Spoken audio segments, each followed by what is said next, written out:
tried to make that super, super dramatic. So, Max, if you want to start off the demo, I will stop talking. All right. Looks like we can see the screen. So yeah, real quick, we're going to be showing Forge. I think most of you probably know what Forge is, know all about it, but for anyone who doesn't, Forge is a map editor that we shipped originally in Halo 3. Been iterating on it ever since, making it cooler and better. It's also part of the toolbox that the Rooster Teeth guys use doing the RVB episodes. So we thought that it was time to overhaul it a little bit, make a few improvements, and I hope that you guys like some of the work that we've done. So I'm going to hand it over to Mike, and Adam I think will be driving. But before I do, thanks to Frank, one caveat. What you guys are seeing in here is a pre-release build. It's not final. The interface, the environment, you name it, it's all still in development. Not final. Still in development. Yeah, work in progress. The UI in particular is actually just sort of placeholder, passed on from Reach. The final UI will be reflective of the rest of the Halo 4 UI, so that's absolutely the most temporary element in here. All right. So, Mike, you want to take it away? Yeah, sure thing. Hopefully I am loud enough, or louder than Jimi Hendrix's resurrected ghost that's going on in the next hall. So we're here to talk about Forge, and as everyone said, this is this has never been seen before, and with the placement of the monitor and the lights going in our eyes, Adam and I can barely see ourselves. So please bear with us as we just using the Force here. All muscle memory. All muscle memory. Well, I don't have any muscles, so that's a problem for me. But as you can see, what we have on here is. As you can see, we have the Ravine. Now, this is one of 3 Forge environments that are going to be shipping in Halo 4 on November 6th. And as you can see, Adam's flying around here. This is probably the most beautiful Forge environment that you've ever seen before. So we've taken a lot of care to create a really kind of beautiful space for you to play in. And we're really excited to see when we set you guys loose on it, what exactly you'll be creating. So we want to talk about a few of the improvements that we've made to Forge. So, and you know what? There's just happened to be a nice little garbage pile here that had nothing to do with my presentation, but we can talk about it anyway. Okay, so in the past, if you had, for example, like a spawn point or something on top of another object, it was a little bit of a pain to grab. But as you can see, as Adam is kind of rolling over the different things in this pile of garbage, you see the name palette, create small, respawn point. There's no guesswork in terms of what you're grabbing, so there's no trial and error. You'll be able to grab exactly what you want, because when you do and you put the crosshairs over it, the name will highlight and you will know exactly what you're picking up. So that's one of the improvements we've put in Forge for Halo 4.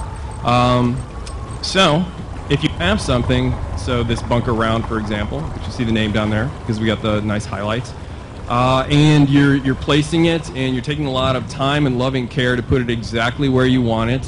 One thing that used to be a drag was you could easily kind of accidentally bump the controller and move it out of the position, and all that time and loving care that you put into it is now down the drain. But if you have it where you like it, like Adam does here, we've given you the to lock it. So, that's right.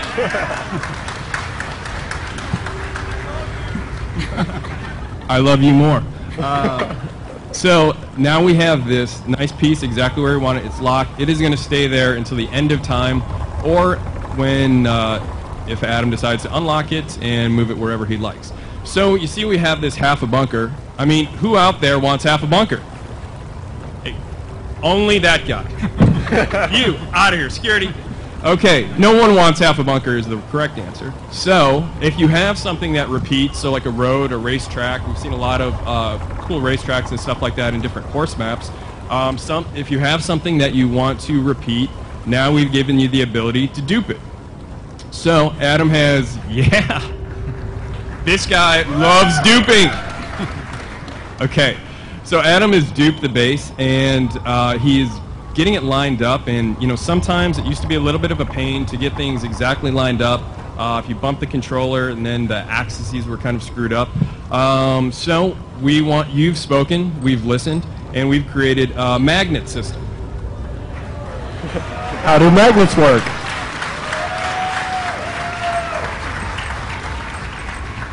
Magnets in 2012. Everyone can vote for that. Okay, so if you enable magnets and you put two pieces together, like Adam's doing here, that bridge really easily magnetize. Jimi Hendrix is back. The pieces magnetize together, fit together seamlessly. So if you're going to build something like a bridge here, you can build it. This used to take, I think we timed it, and I think it was 9 years to build a bridge. Now it's taking under 9 seconds. So that's a huge improvement. So if you're building something, a racetrack, a bridge, a wall, something that repeats, you just can keep duping and magnetizing and build what you wanted to build in a fraction of the time. So less focus on actually the mechanics of building, more on the actual creativity. So we built a couple things. We're liking it. And now let's talk about how it looks. So if you take a look at the both half of base round, bunker round that we've slapped together here, take a look at the lighting. This thing looks like it is high noon. This also is a kick-ass Halo map. Ooh, Halo joke. Nice. It looks bright. I mean, it's practically glowing. So if you're in a low lighting kind of situation and you would have something that looks like it's on the center of the sun, it kind of sticks out like a sore thumb. But if we go into player mode now, boom, dynamic lighting. Okay, so, yeah, give it up for dynamic lighting.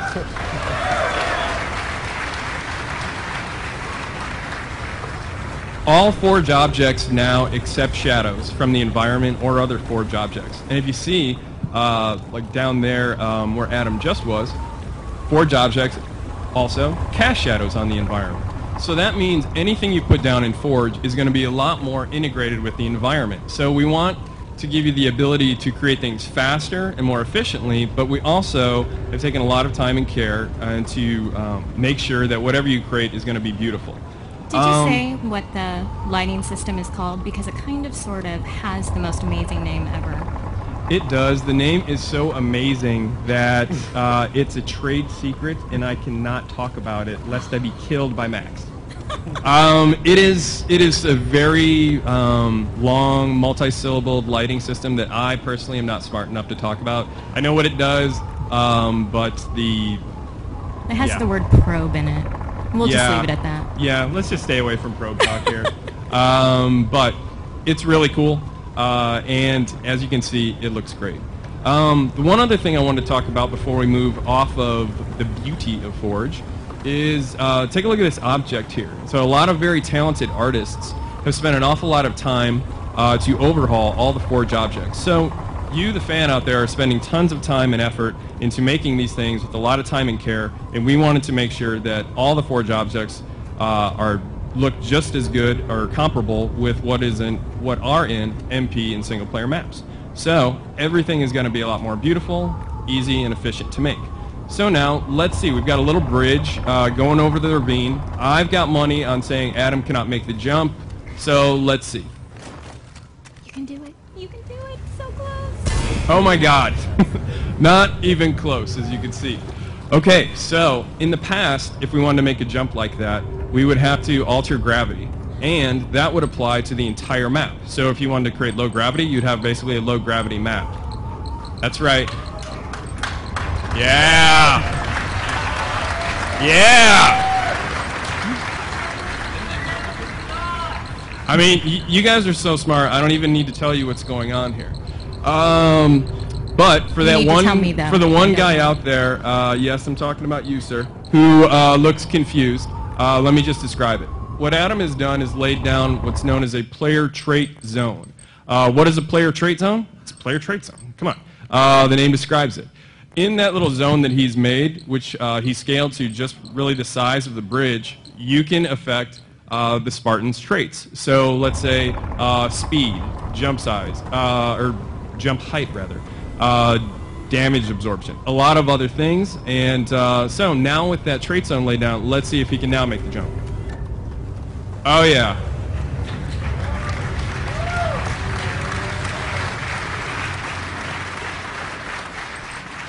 Max, you were supposed to tell me that I should have bet on that jump. Well, you were betting against me. Oh, that's right, that's right. Well, you pay me, so. Anyway, it all comes from him. Anyway, so we easily made that jump with the player trait zones, and we're really fired up because we think, in addition to a lot of the other improvements, we're really fired up to see what you, the fans, are going to create with these new player trait zones. Okay, so we're going across the other side now, and okay. We made it easily, but unfortunately we did not stick the landing in Mary Lou Retton or Carrie Strug's fashion, depending on how old you are. Me, I'm old school, so he didn't pull a Mary Lou Retton, and we got to do something to change that. Okay, so we can easily lay down another player trait zone, and in that zone we can do something like either overshield when he gets in there or damage resistance and alter how much damage he can take. Invulnerable. I have a feeling that he is going to make the jump now. I know, it's like ESP. So, let's see. Max, double my salary if he makes it. Okay, good, done. Nice, okay.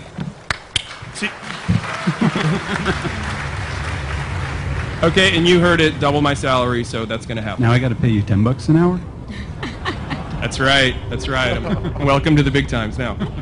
Okay, so those are just a couple things that we've put into Forge for Halo 4, but we're really fired up to see what exactly you guys are going to be creating when we put these powers in your hands.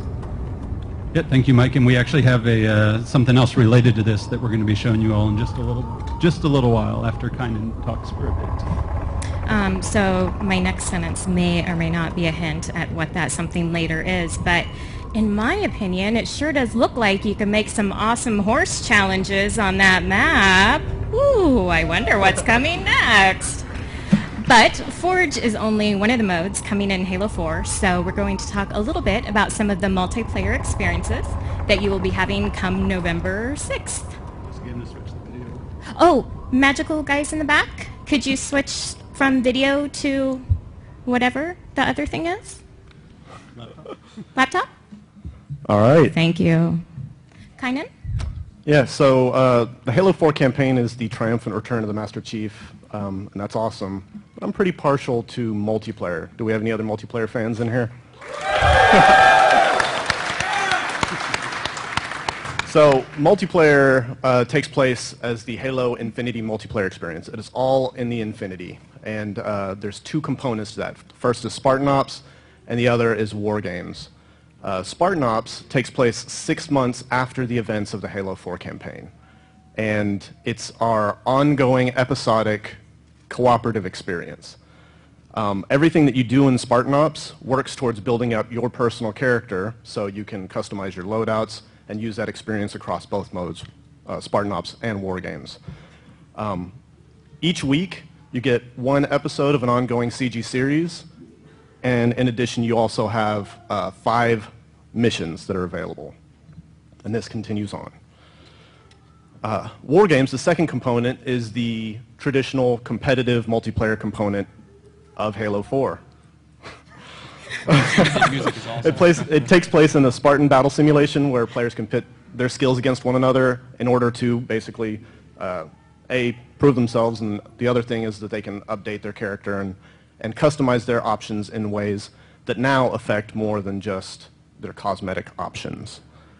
So our new player progression system allows you to tailor your playstyle to whatever you want. So you can change your loadouts, your weapons, your armor abilities, and all new armor mods, which again let you kind of tailor your playstyle. We have a bunch of new weapons and some interesting surprises, but coming up next, we've got a bunch of our game modes. So we have Capture the Flag, Oddball, and King of the Hill returning, which are all customized now to be new for the Halo 4 sandbox. But we have some all-new modes like Regicide. Regicide is an update to our free-for-all mode, or it's a new free-for-all mode, completely new to Halo 4, where the player in lead is King. The King has a bounty over their head, which you can see here, and every other player on the field knows exactly where they are at all times. If you kill the King, you get the bounty, and that basically causes some wild lead swings late on in the game. Everybody knows. When we do our playtest at the studio, there is one person who will remain unnamed David Ellis, that when you get right at the end, he will purposely stay second, and then like the last 5 seconds, he'll make sure he's right by the king, and then kill the king, and then win the game. It is the most infuriating thing that I've ever seen. So if you see that person that I did not name, David Ellis, you can maybe tweet him. Tell him that's dirty. Not nice. Sorry. So we also have Regicide here at the show, so you can play it. Don't do that. Over in the Halo 4 area. It's not nice. One of the other modes that we have is Infinity Slayer. So Infinity Slayer is a new Team Slayer mode, which has 2 new components. The first is our new scoring system, and the second is our ordnance system. As you can see here, as you build up your ordnance meter by playing well, you will eventually be able to call in your own power-ups and power weapons. So power-ups make a return to Halo. We have the Overshield, but for Halo 4 we also have speed boost and damage boost. Damage boost is an increase in the amount of damage that you do whenever you have this power up. So if you see somebody glowing red, just know that they're going to deal more damage. In other words, it's not going to end well for you. Unless you're red, then it'll be okay. Yep. We also have 3 maps here at the show, the first of which is Haven. Haven is a small-scale Forerunner map. It takes place deep within the clouds of Requiem, and it's basically a 2-tier map. There's some jump gaps in the center, so if you're engaging people and fighting and you're running into some trouble, you're getting damaged, you can always drop back to the lower tier on the jump gaps. Haven is awesome. I can't wait till you guys play it. Next up, we have Adrift. Adrift takes place in a recommissioned mining vessel that the UNSC are using towards the war effort. It's a symmetrical map, and there's an outer ring on it that has some man cannons that launch you, but then it all converges into the center room, which has the mech in the middle. And again, do we have any sword